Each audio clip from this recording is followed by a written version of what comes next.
You're listening to an excerpt from my book, The Path is Everywhere, a guided journey into deep rest, the mystery of presence, and the forgotten places within. If you'd like to explore the full audio and receive the complete ebook, you can find that information in the description below. Chapter 2, Into the Holding Environment. Rest in the mystery of being. There is a primordial longing wired into us as infants to be seen, for our subjective experience to be held, mirrored, and validated by another. In an environment of empathic attunement, we're able to rest in the mystery of who and what we are. Grounded in this environment, it is safe to explore unstructured states of being and engage courageously and skillfully with the world around us.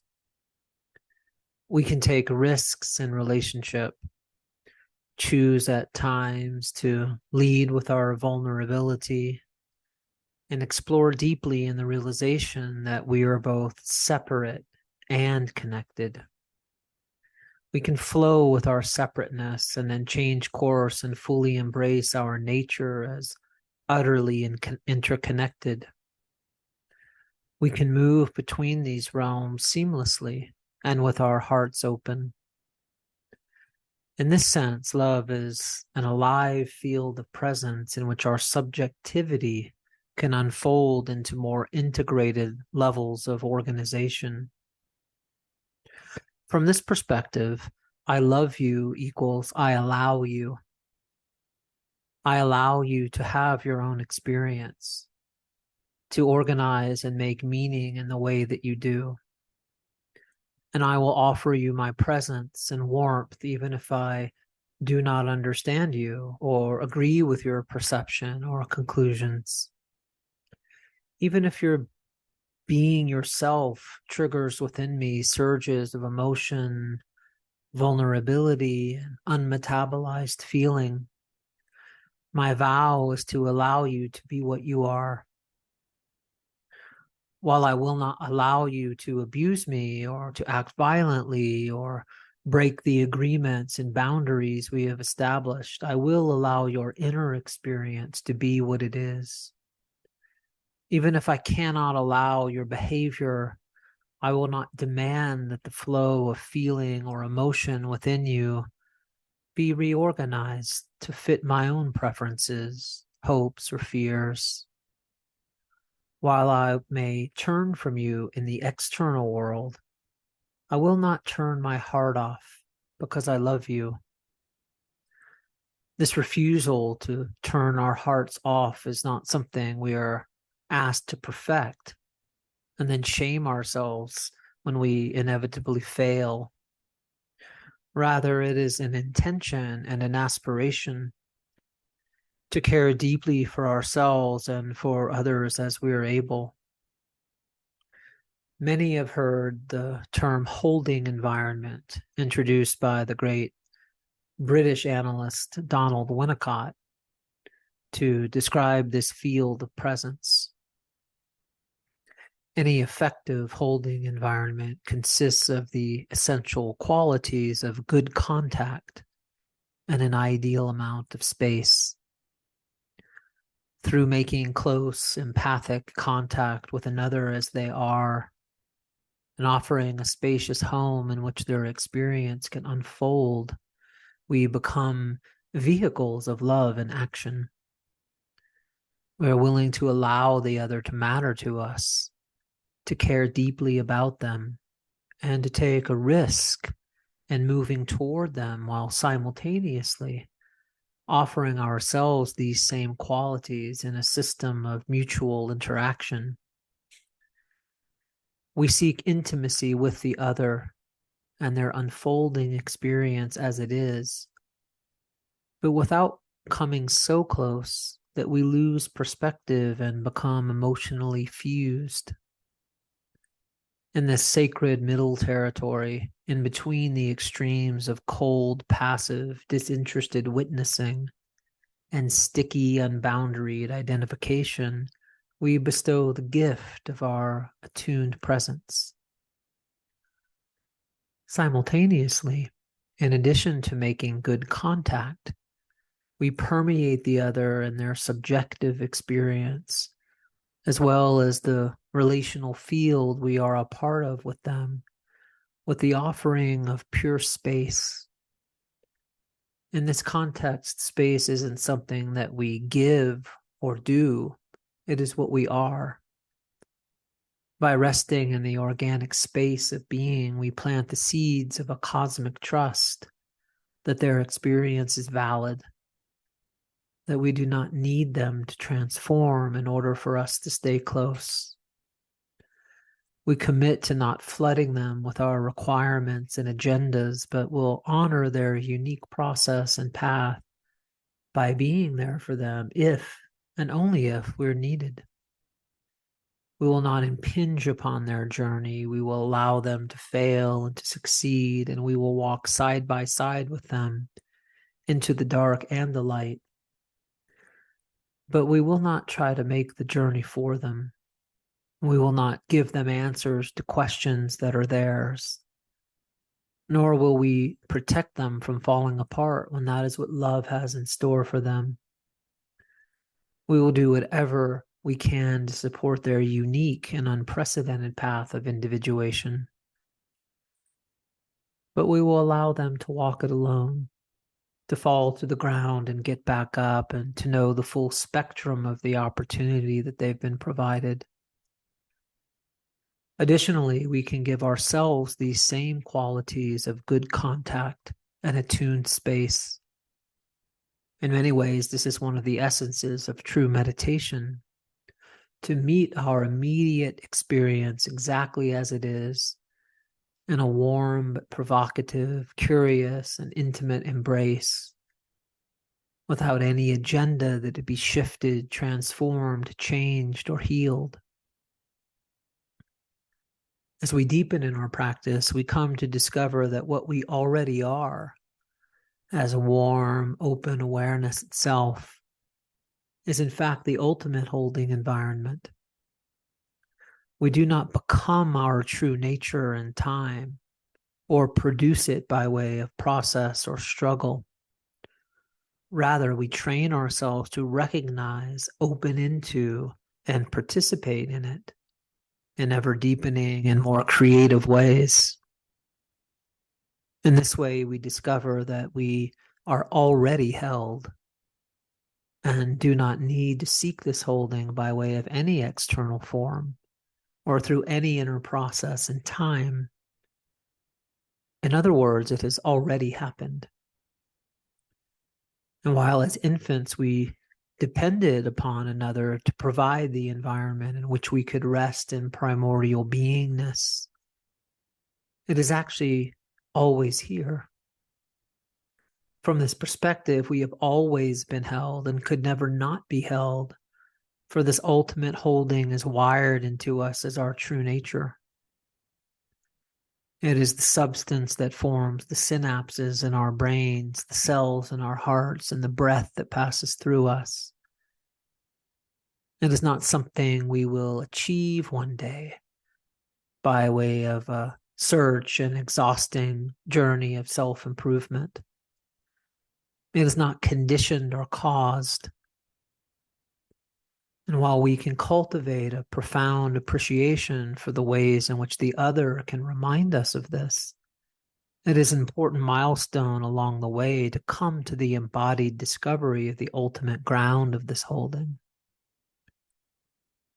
We may not always understand our experience, and it may never conform to our ideas, hopes, and dreams about the life we were meant to live.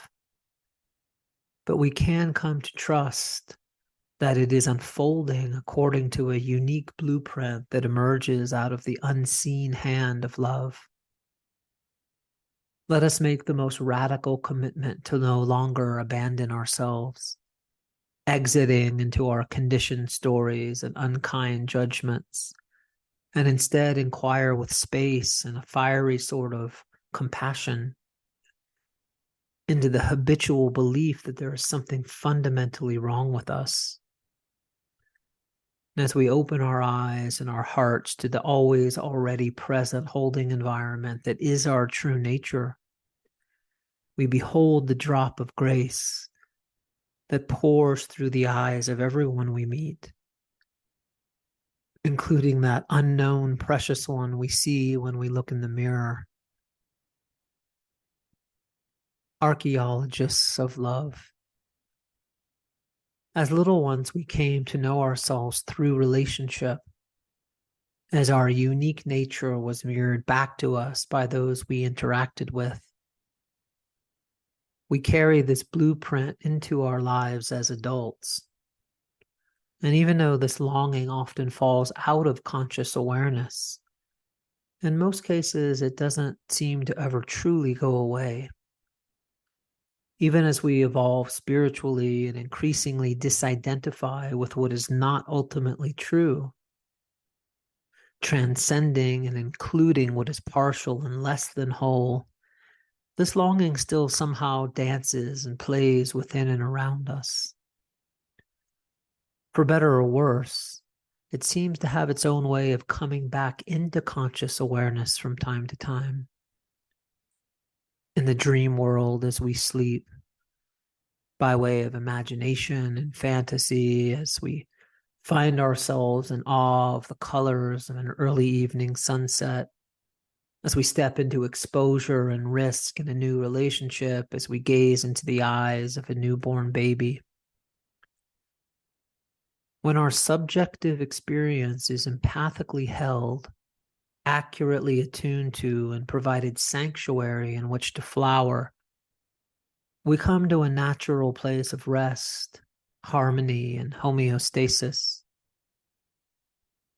From this spacious ground of being, we are free to allow others to matter, to take the risk of being ourselves, and to abundantly participate in the world around us. We know that by assuming these risks, we will likely expose ourselves to an avalanche of feeling and sensation, unexpected heartbreak and disappointment, and penetrating vulnerability. But somehow we're willing to move forward, knowing that this risk is the doorway into the intimacy and aliveness we so deeply long for. Holding back, while tempting at times, is no longer a real option, at least not in any sustainable way. From the perspective of this sort of holding and attunement, when we truly love another, we offer them a field of permission in which they can fully be themselves, and their unique expression can come forward and bless those around them. They no longer must be or become someone different in order for us to stay near and open to them. As we step deeper into the crucible together, we realize in an embodied, real-time way that the other is not and never has been a mere object in our own awareness. Someone who may or may not be able to meet our needs, someone we like or dislike, or someone who might be able to take care of our unlived lives for us. No longer is the other an object that we project all our disowned qualities onto, or someone we look to in order to take care of our own boredom, emptiness, and missing inspiration. Rather, they are experienced as an actual subject in their own right, yearning to make meaning of their experience just like us, longing to feel fully alive, discover purpose and connection, and live a life of true freedom and creativity just like us. To allow in the implications of this, that the others in our lives are subjects and not objects, is to rewire our experience of the relational field in its entirety. This is a profound developmental achievement that has ramifications beyond what we might imagine. And in addition to meeting another in this way, we can hold ourselves in such an environment, allow ourselves to be what we are, and offer the same permission field for our experience to unfold according to that unique blueprint we came here with.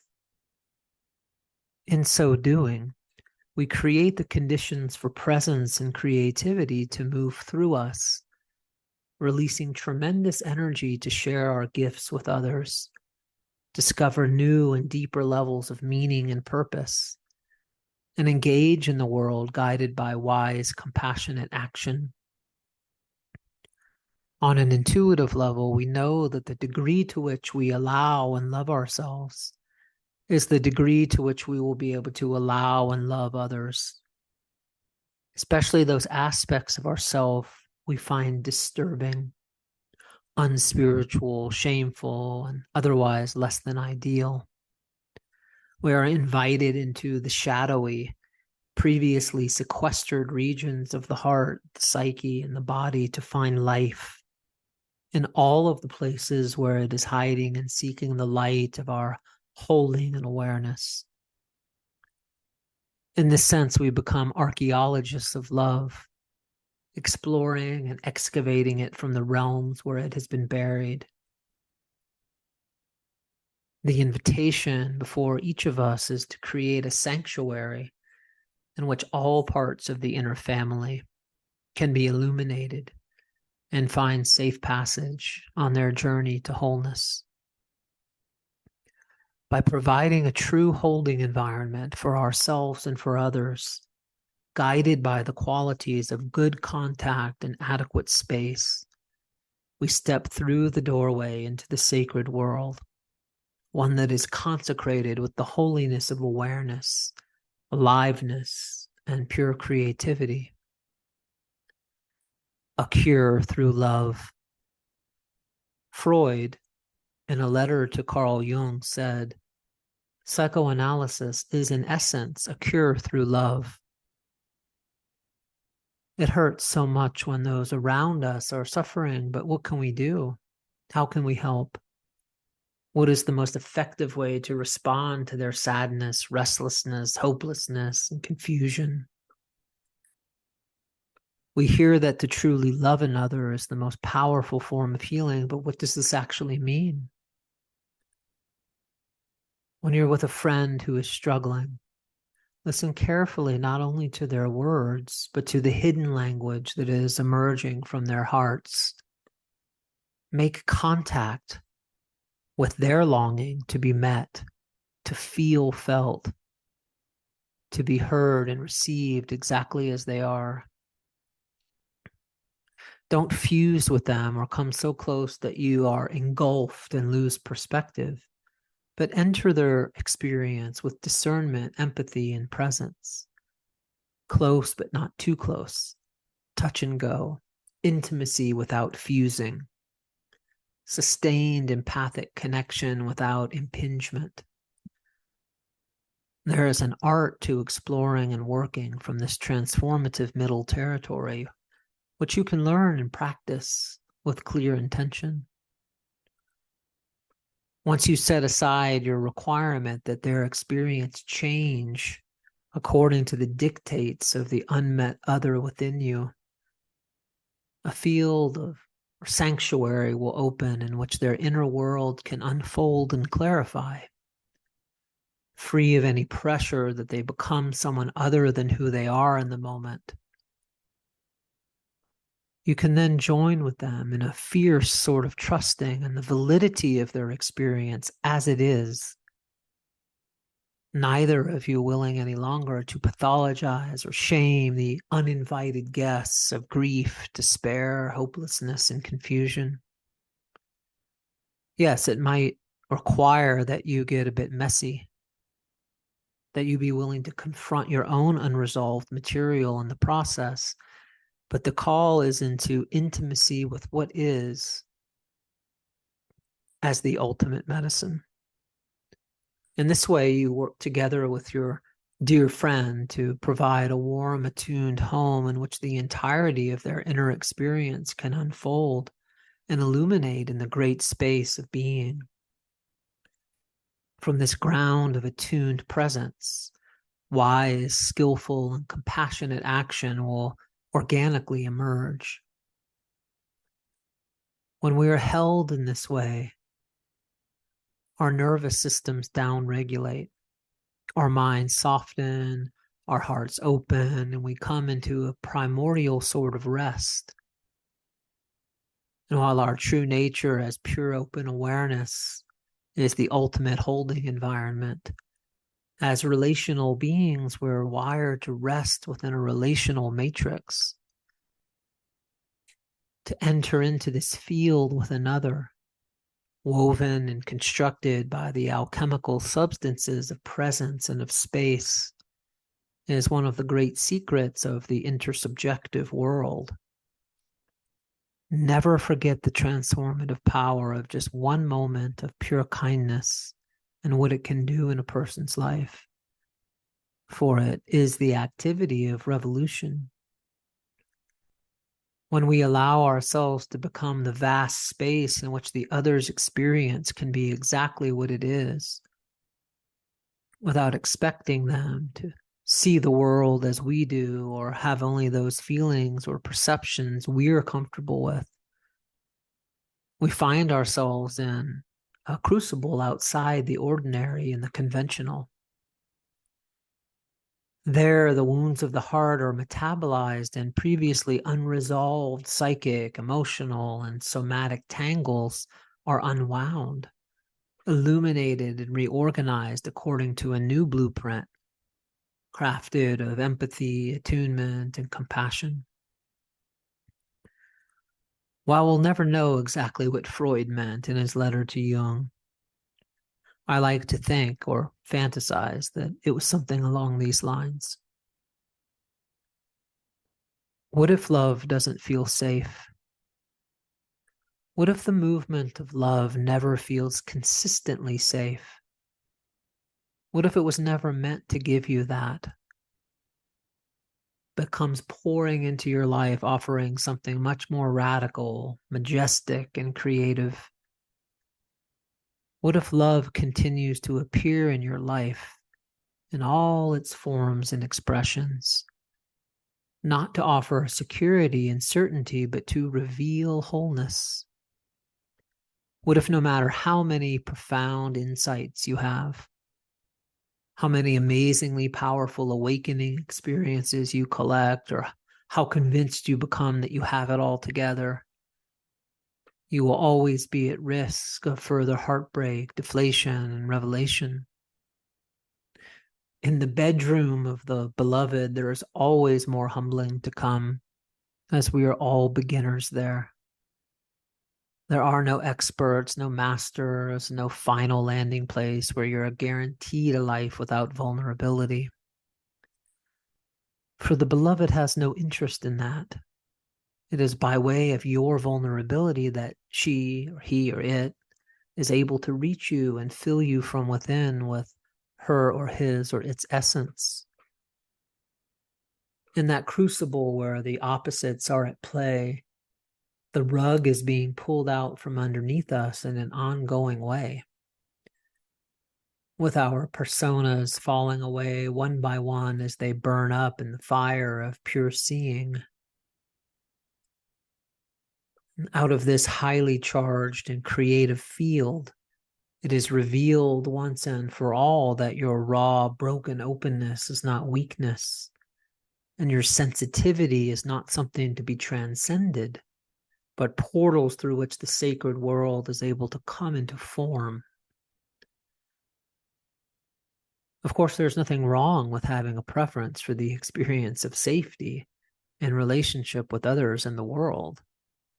It is an act of kindness to demand that others act in a safe way around and toward you.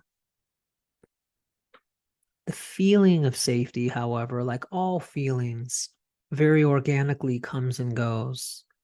And there will be times when we must move in the world engage with others, and attend to our own bodies and hearts, despite the fact that we do not feel safe. Just to be clear, I'm not referring to physical safety here, which you will always and absolutely demand. Rather, I'm inviting an inquiry into the often unconscious cultural and spiritual contention that the inner life, including our spiritual practice as well as our intimate relationships, is supposed to always feel safe.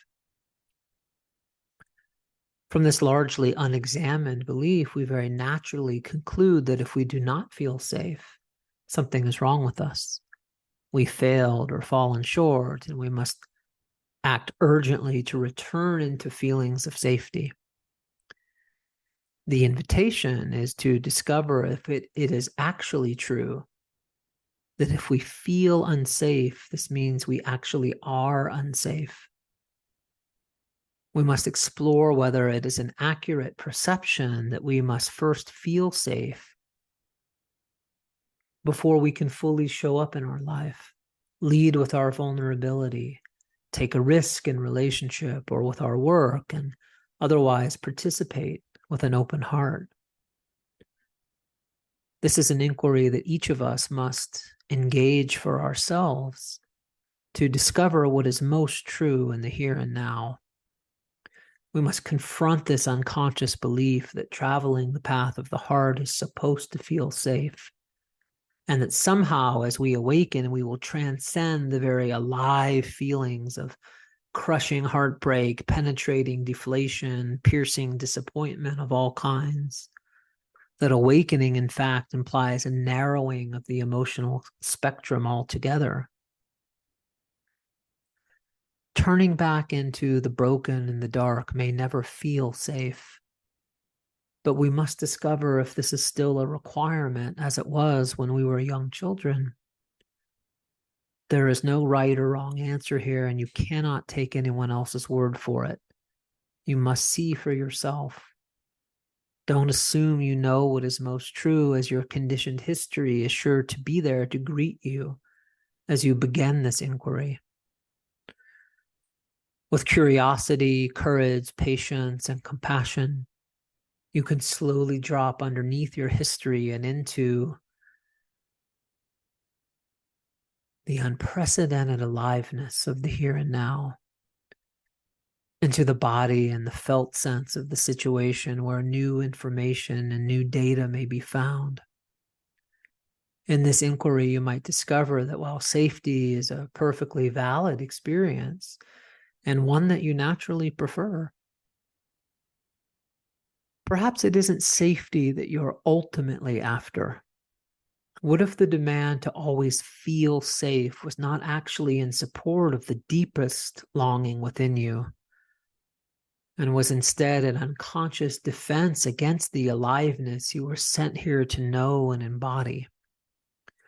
What if the demand for safety is a remnant of the past and holding you back from the life of intimacy, connection, and gratitude that you so genuinely long for? What if it isn't safety that will provide the life of purpose, authenticity, and meaning you were born to realize?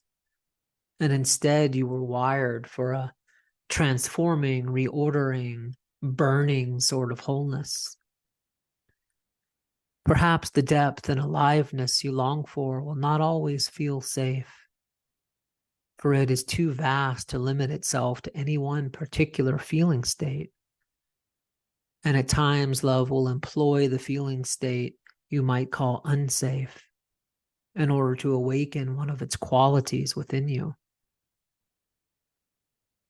In what ways are you waiting to feel safe, secure, sure, and certain before you allow yourself to step all the way in, fully show up here and take a risk, to allow your gifts to emerge and to give everything to live what you have discovered as your deepest truth?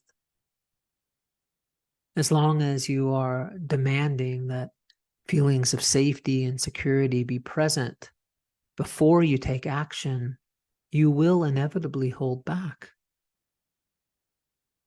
And the degree to which this requirement operates within you is the same degree to which you will inevitably place a burden on those around you to act in ways that generate these feelings, which they cannot do for you, at least on a consistent basis, no matter how much they love you.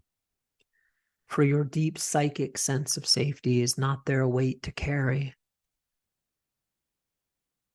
As an experiment and ongoing inquiry, you can investigate in a deeply embodied, real-time way, one that is grounded in self-compassion and not in shame and blame, whether you must feel safe in order to move forward in your life and take action based upon what you know to be most true. The deeper you go with this practice, the more you may discover that the truth of what you are is cosmically vast. What you are is that majestic, limitless space in which feelings of safety, unsafety, certainty, and uncertainty emerge dancing as one. Not as enemies or energies that need to be resolved and healed, but as lovers playing and exploring in union. As Whitman reminds us, I am large, I contain multitudes. In this largeness, safe and unsafe will continue their journey together with you as their witness, holding them as they each perform their function here. When you are stripped of unexamined concepts of safety in the known, and of your demand that the movement of love conform to your hopes, fears, and the way you thought it would all turn out, you will be shown what you are. When you no longer require to know what's going to happen next, to somehow remain permanently free of heartbreak and deflation, and to feel safe before you take transforming action in the world, your essence will be revealed. When the known crumbles away, all that remains is your burning heart. There's nothing more alive than that. There's nothing more sacred than that. There's nothing safer than that. The artist of a new world. Something happens and you get triggered.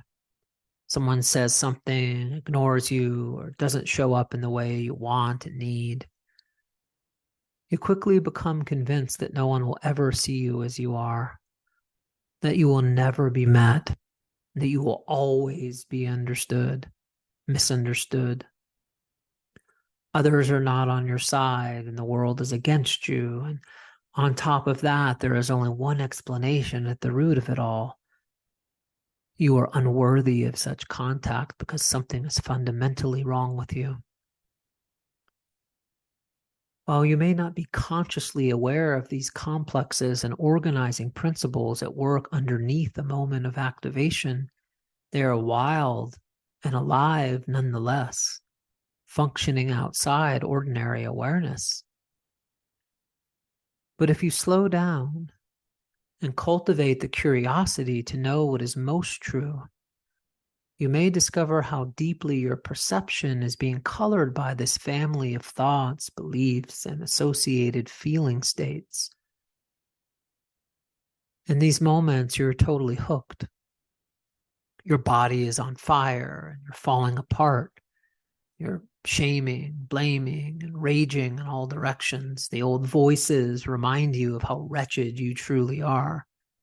The energy is hot and surging through you. There's a panicky, nauseous feeling in your stomach. Your throat is starting to constrict. You're about to collapse, and no one seems to care. Where's your friend or partner anyway? Nowhere to be found, or semi there, but checked out into his or her own self-absorbed spin. Here we go again. But wait. Before you fall down the rabbit hole, decompensate and become lost in the seductive realm of shame, blame, and ruminative thought, breathe deeply from your lower belly. Touch the earth. Feel your heart beating. Return to your body and the aliveness of the here and now. See if things are really as urgent as they seem. And if you can stay close for just a moment before you disembody, go back into the conditioned narrative and spin out to find relief. The constellation of thought, emotion, and sensation is your new mindfulness bell, a ringing, erupting reminder to take care of yourself in a radically new way. It may feel impossible to cut through and reestablish solid ground, but you're only being asked to attend to this one moment that is here now. Not to take care of a future moment or to clarify a memory from the past, but just this moment. Can you care for this moment? You can begin wherever you are, no matter what is surging through you, to slow down and surround yourself with the warmth of loving awareness, with the intention to no longer abandon yourself as was required at an earlier time. Pause, breathe deeply, and bring relief from further fueling of the old storyline of unworthiness. Bring your senses back online. Love yourself enough to stay with the burning sensations. Soothe them with your presence and set aside for a moment the very colorful and seductive narrative about what happened, who is to blame, how wretched you are, how horrible your partner is, and how you failed once again. What do you hear? What do you see? What does it feel like to have your feet or your bottom on the ground? Can you touch in with the reality that you're being held by the earth now, without any sense that you must first deserve this holding, or that you must quickly shift, transform, or heal in order to be held? This is no ordinary moment. The harbingers of integration have appeared. And while you may never have much control over what thoughts, feelings, or emotions arrive in a moment of activation, you have a choice as to how you will respond. Recognizing and honoring this choice brings you to the threshold of a new world. Depending on your early strategies for meeting overwhelm and dysregulation, you flow into motion. While these responses are wired into your neural network, they are open, flexible, and translucent, awaiting reconfiguration into more integrated and compassionate forms. No matter what is happening, you can start right now. You can lay down a new pathway. Over time, you can replace aggression with kindness and abandonment with holding. You can replace rejection with curiosity and shame with self-care. You can develop a new relationship with your feelings, your emotions, and the beliefs that have become the lenses through which you see your life. You can tell a new story, reauthor and reimagine who and what you are, and cleanse your perception of limiting, conditioned self-narratives. You cannot do this all at once in some wholesale way, but fortunately that is not required. Let go of the pressure to heal yourself, to get awakened, to forgive, to accept, to figure it all out. In this moment, you can turn back toward yourself. And then when you become lost again, with kindness, you can return. You only need this moment, not a future one, to encode new circuitry. It is possible to establish a new pathway in the past. It's not possible to establish a new pathway in the past or in the future, only now.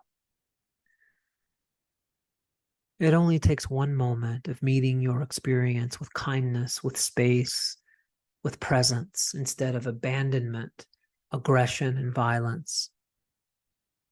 This willingness to return over and over and over again will shift your center of gravity over time. Although the old narratives and emotional strategies emerged as the best ways you knew to care for yourself and make sense of a misattuned holding environment, you are the artist of a new world. Your canvas is the entirety of your sensitivity and vulnerability, the tenderness of your heart and the brilliance of your creative body. You can rewrite the story, rewire your nervous system, and find new meaning. It is not easy and will take everything you have and more, but it is already written inside you. It may seem hopeless at times, but you have capacities you did not have as a little one when the original pathways were formed. Call on the seen and the unseen worlds to help. Open to the holding and the wisdom of the mountains, the oceans, the stars, and the water around you. You are surrounded now by the heartbeat of the earth. Feel the new pathways emerging. An open field. When you are triggered and your emotional world is crashing down on you, experiment with shifting your awareness out of the interpretations of what is happening and into your body, into the life that is surging within you. Your interpretations, while also important to explore, arise from what you already know. They have a way of keeping you wedded to your conditioned history and out of the fresh, spontaneous wisdom of the here and now. You may find that your belly, your heart, and your throat are alive with important data. If you will explore them with warmth and awareness, opening the gates to previously hidden guidance that is attempting to reach you. While the narrative is vivid, colorful, and convincingly compelling, it is an act of self-love to slow down and return to immediacy. The storyline will be waiting for you at a later moment when you have come back online and can engage it with grounded presence and fresh vision. Allow yourself to travel underneath your conditioned history, your attachment wounding, and the perceptual lenses through which you have come to see yourself, others in the world. What awaits you is an open field of energy and information, raw, naked, direct experience. This dimension of experience is filled with sacred data, but its wisdom is non-conceptual, which can be frustrating for a mind longing for resolution, relief, and control. What you discover here in this realm does not necessarily provide clarity, solutions, or answers, but offers something of tremendous depth and meaning. With practice, you can learn to read the signs of the somatic world, to enter into and receive the creativity and high voltage guidance they offer. The old pathway is one of engaging the disturbing energies as enemies coming from the outside, attacking you as obscurations that must quickly be shifted, transformed, cured, and healed. But as you practice the way of intimacy with your immediate experience, flooding it with curiosity, presence, and warmth, the new way will emerge slowly. The groove is laid down and strengthened one micro moment at a time.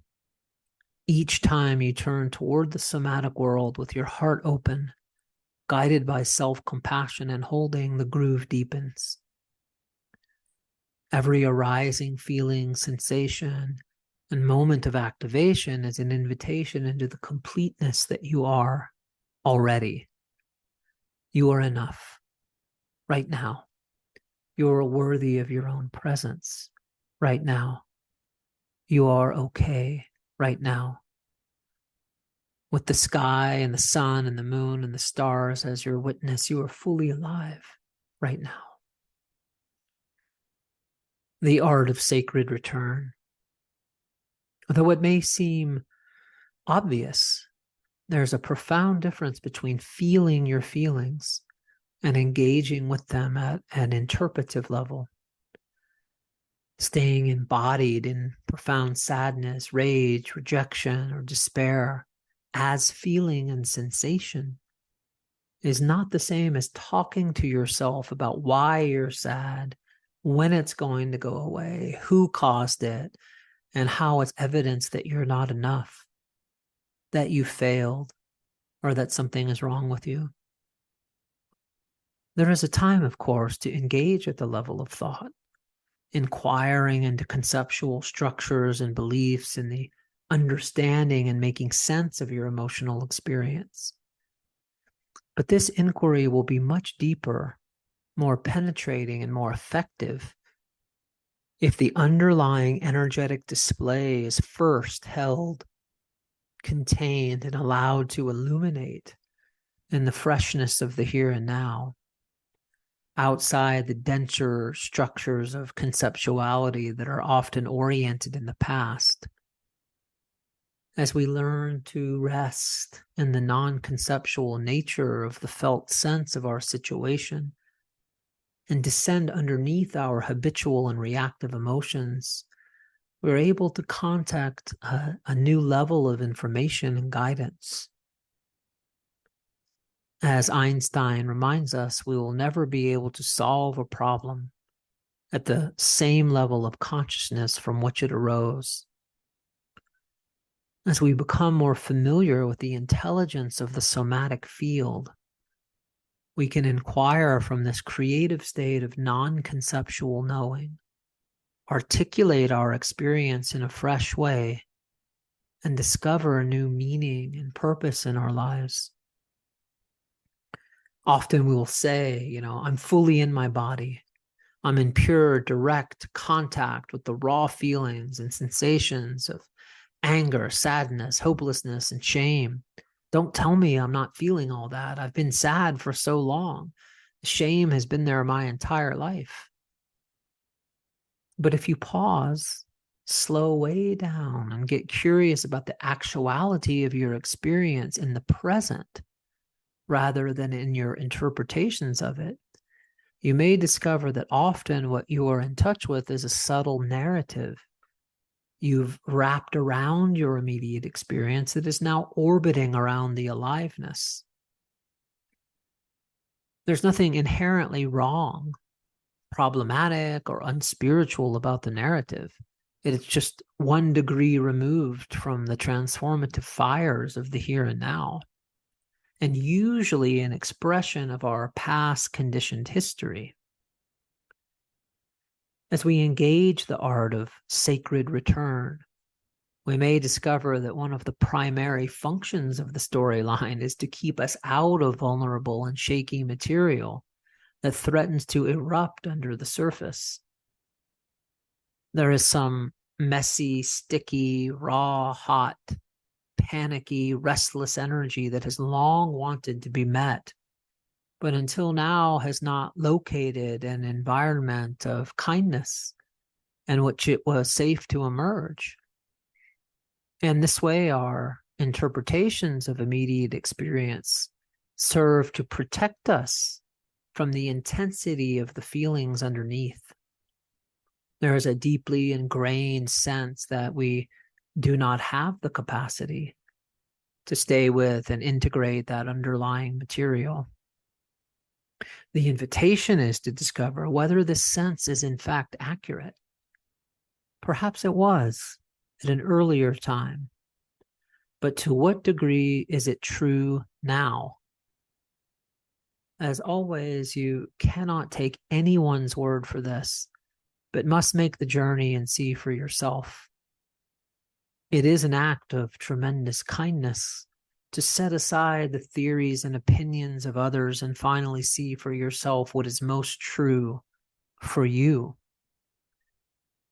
While there are many who will insist that they know the truth about your inner experience, a true teacher, therapist, counselor, or friend will always insist that you make the journey yourself. You can continue to honor the security that these defensive strategies have provided, but you might also ask whether you need continued and ongoing protection from the life that is attempting to make itself known within you. While guarding against disturbing feelings serves a very important function during certain developmental stages, its shadow side usually leads to the experience of an existential sort of flatness, a general sense of numbness, deadness, and a lack of spontaneity. For it is within the core of the shaky, vulnerable tenderness of the body and the heart that our aliveness is to be found.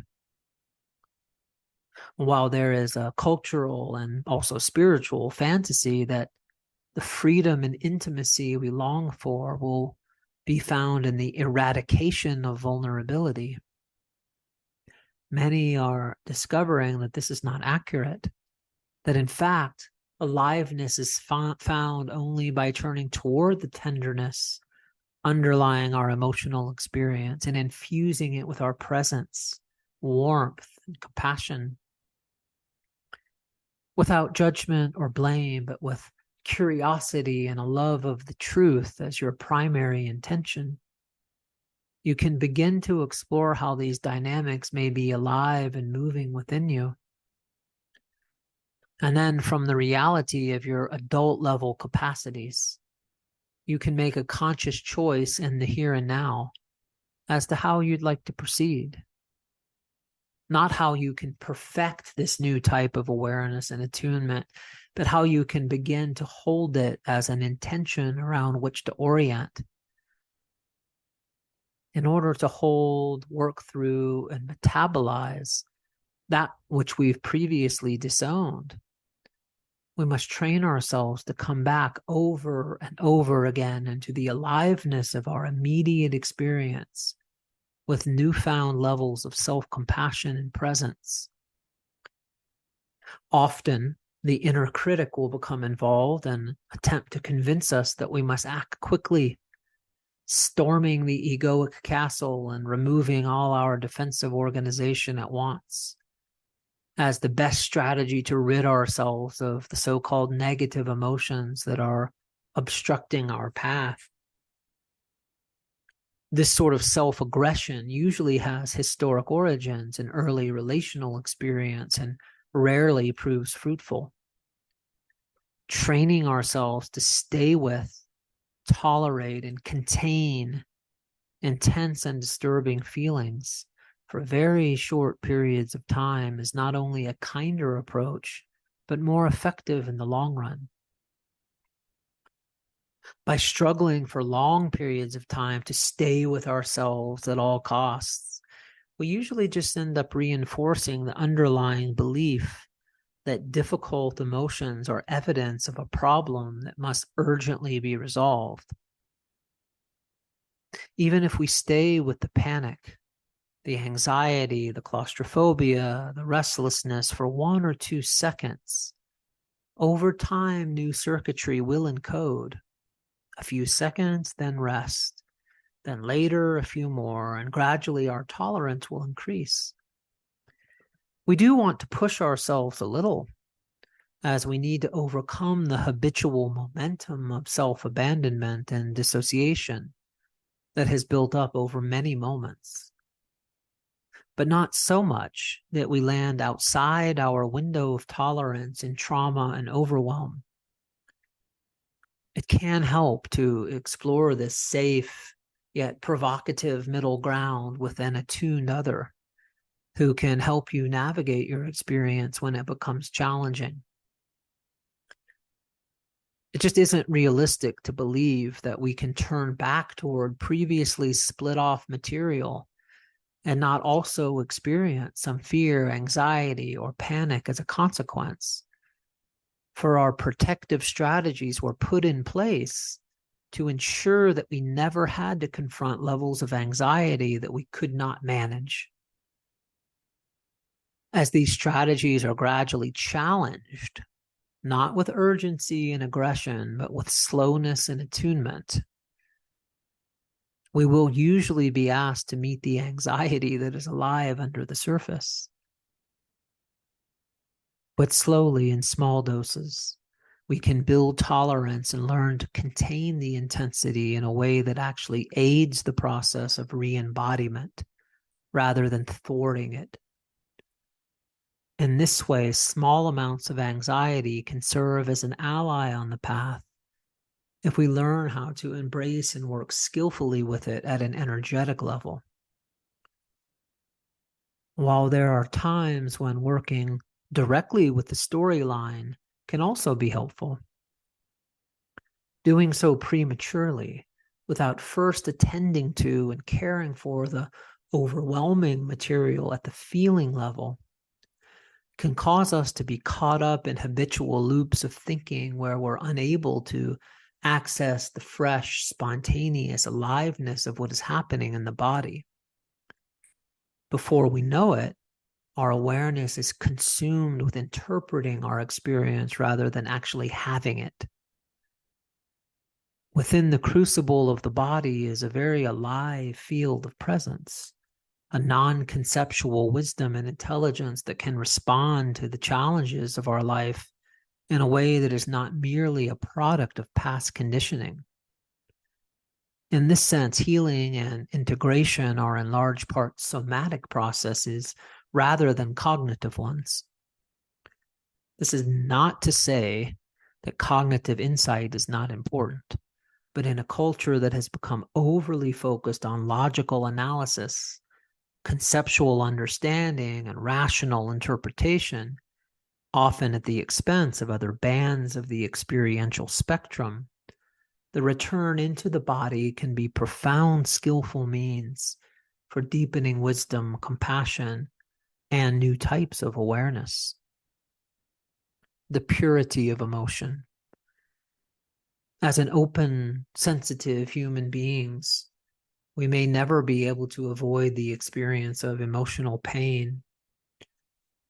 This fact is not evidence that there's something wrong with us, but that we are alive. Welcome. You are alive. Thank God you have a body, a heart, and a mind that allow you to feel, to make meaning of your feelings, and to use them skillfully as a bridge to connect with others. Let us end the pathologizing of emotion once and for all, instead proclaiming together the holiness of feeling.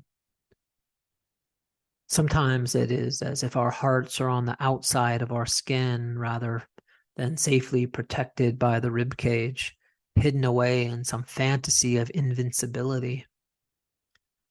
Even the wind blowing, as it makes contact with the raw, tender, exposed flesh, is enough to take us to the ground. As we somehow take the risk of opening more, we might see that emotional vulnerability is in fact the only response that makes any sort of sense in a world that has gone a bit mad. And this way we can recontextualize and re-enchant our emotional experience, breathe new life into it, and behold its sacredness. It is magic to be an emotional being, and we need no longer apologize for it. Emotional pain has been pathologized in our world, along with tenderness, heartbreak, grief, and any sort of state of feeling down. We doubt ourselves and question our very being, afraid to trust in the purity and integrity of our experience as it is. But emotional pain is not pathological. Grief is not a condition to be diagnosed and treated. Feeling down and blue and a bit hopeless is not a disease that needs to be cured by consumption. Whether that is consumption of material goods or of new inner states. A broken heart is pure and complete on its own, filled with integrity, intelligence, and life. It need not be mended. nor transformed into something else. It is the vehicle by which the poetry of your life will flow. And to stay embodied with waves of grief, confusion, rage, fear, exhaustion, hopelessness, and doubt, to provide sanctuary and safe passage for the pieces of a broken world, to dissolve once and for all the trance of self-abandonment. This invitation is one that is radical and non-conventional by its very nature, appearing now for your consideration. To infuse the entire spectrum with breath, life, awareness, and holding will liberate an eruption of skillful energy and help us to find meaning, to bear the unbearable, and to truly be there for others when they're suffering, and to be warriors in the world at those times when we're needed most. This concludes a selected chapter from my book, The Path is Everywhere.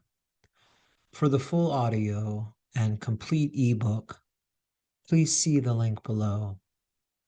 I wish you well on your own unique journey of healing, soul tending, and self-realization.